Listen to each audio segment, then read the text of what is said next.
And what's going on, Chooms? It's your man, Mav the Machine.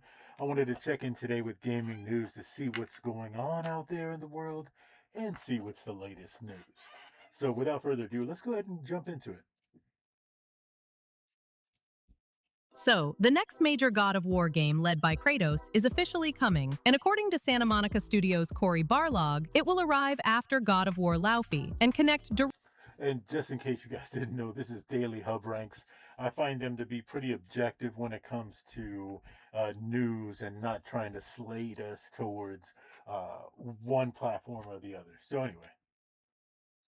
To the story being told in that game. That confirmation came during the God of War Laufey panel at San Diego Comic-Con 2026, where Barlog made it clear that Laufey is not some disconnected side project. It is part of a much larger plan for the future of the franchise. We still do not know the title of the next Kratos game, where it will be set, what platforms it will target, or when it will release. But the important part is that Santa Monica Studio is already building toward it. God of War Laufey now has a confirmed release date of February 16, 2027. And everything we have heard suggests that the game is designed to expand the world, introduce unexpected characters, and quietly lay the groundwork for whatever comes next. Barlog explained that everything in the Faye game continues what came before, while also setting up and expanding the future. And that wording matters, because it suggests Laufey is not simply filling in missing history, it is planting seeds for the next era of God of War. He also said that everything in the game is setting up something amazing, which immediately raises the question of what exactly Santa Monica Studio is preparing.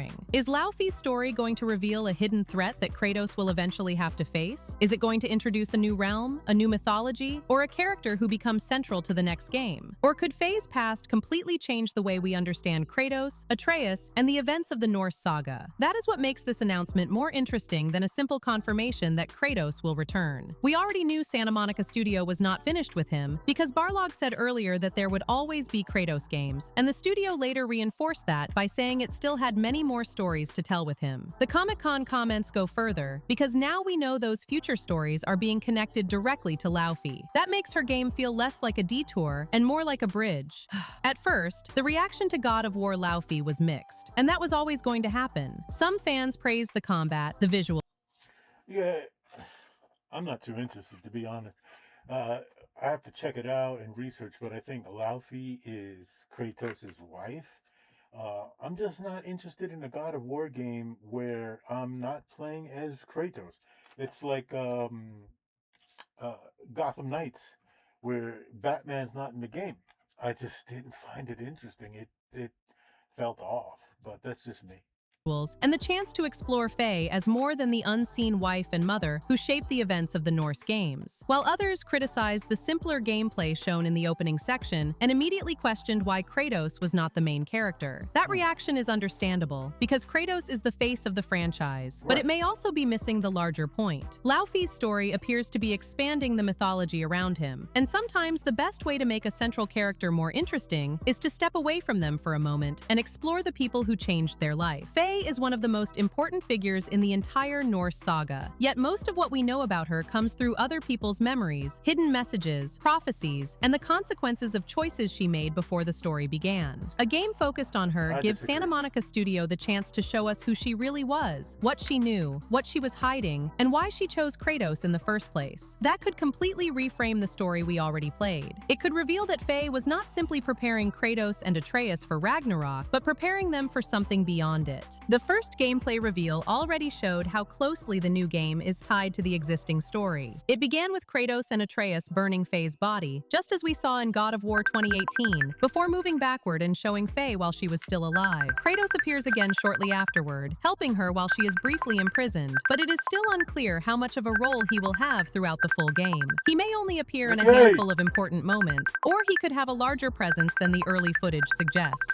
Either way, the focus remains on Faye, and that is probably necessary for the game to work. If Kratos constantly takes over the story, then it stops being an exploration of Laufey and becomes another Kratos game with a different title. Santa Monica Studios seems determined to let her stand on her own, while still keeping the larger God of War universe connected. Barlog described Faye as one part of a much larger tapestry, and that may be the best way to think about this. The franchise is no longer only following one man from one conflict to the next. It is becoming a wider wider world where different characters can carry different Mickey! stories, while Kratos remains the central force holding everything together. That gives the studio more freedom. It can explore Faye's past, Atreus' future, forgotten gods, hidden realms, and characters who may never have received enough attention in a traditional Kratos-led game. At the same time, the studio has been very careful to reassure fans that Kratos is not being replaced. Barlog said there will always be Kratos games, and Lawrence added that they simply cannot stop telling stories about the big guy. Santa Monica Studios' official statement was even more direct, calling Kratos the god of war, and saying there are many more stories to tell with him. That should calm the fear that Laufey represents a permanent shift away from Kratos, because the studio is clearly treating her game as an expansion of the franchise, not a replacement for its main character. The more interesting question is what kind of Kratos we will see when he returns. At the end of God of War Ragnarok, he finally begins to see a future where he is no longer feared as a destroyer, but respected as a god who protects people. That is a massive change for him, and the next game has the opportunity to explore what happens when a man who has spent his entire life solving problems through violence is suddenly expected to lead, rebuild, and inspire. What happens when Kratos is no longer running from his past, but responsible for creating a future? What does the god of war become when war is no longer the only answer? Laufey's story could be the key to that transformation, because she may have understood Kratos' potential long before he did. She may have seen the man he could become, not just the monster he had been. If her game reveals more about that belief, then the next Kratos title could directly build on it, turning her legacy into the foundation of his next journey. There is also the possibility that Laufey's story introduces the next major mythology. The Norse saga left several doors open, and Atreus' journey to find the remaining giants could easily lead into new lands, new gods, and new conflicts. Faye may have known more about those worlds than anyone realized. Her history as a giant, her connection to prophecy, and her ability to move between different groups could reveal threats or alliances that Kratos will later inherit. The next game could take him into Egyptian mythology, Celtic mythology, another unexplored pantheon, or even a conflict involving multiple mythological worlds at once. Nothing has been Egyptian. confirmed, but if everything in Egyptian. Laufey is deliberately setting up what comes next, then her story will probably contain clues about the next setting long before Santa Monica Studio officially reveals it. The studio is also working on a remake of the original Greek God of War trilogy, which means fans will have two very different versions of Kratos in the spotlight. The remake will bring back the younger, angrier Kratos from the Greek era, while the next mainline game continues the story of the older man who has learned to control that rage. That contrast could be fascinating. One project reminds us who Kratos was, while the other shows us who he is still trying to become. The original God of War launched in 2005, followed by God of War 2 in 2007, and God of War 3 in 2010. And remaking that trilogy gives a new generation the chance to experience the full scale of his destruction before seeing the man who eventually emerged from it. The remake is still in its early stages and does not have a release date, but its existence reinforces the idea that Santa Monica Studio is not moving away from Kratos at all. It is doubling down on him while also expanding the universe around him. In the end, the biggest takeaway from the Laufey panel is not simply that another Kratos game is happening. Most fans already expected that. The real news is that God of War Laufey appears to be an essential chapter in the larger story, one that directly prepares the ground for Kratos' return. That means every character, every revelation, and every mystery in Faye's game could matter later. The game may explain what she knew about Kratos, what she saw in his future, and why she believed he could become something greater than the god who destroyed Olympus. It may also introduce the next threat before Kratos even knows it exists. So the question is no longer whether Kratos is coming back, because that has now been made clear. The question is what Faye is about to reveal that changes the direction of his entire future.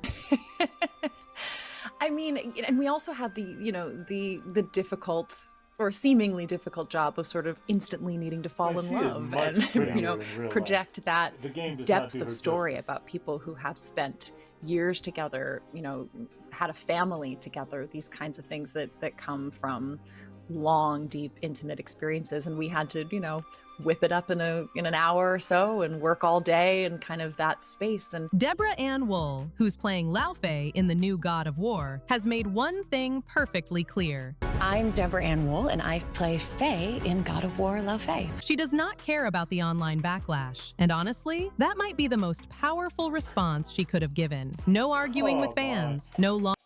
So this is why I'm not interested. It just seems like feminist bull, just feminist drivel. You know, just make a character just as powerful as Kratos, but she's his counterpart, his female counterpart. She was his wife, etc., etc. Like whatever, whatever. Of course, she's not going to care about the backlash. She's getting paid for the role. Of course, she wouldn't care. But I don't know. I'll just wait and see.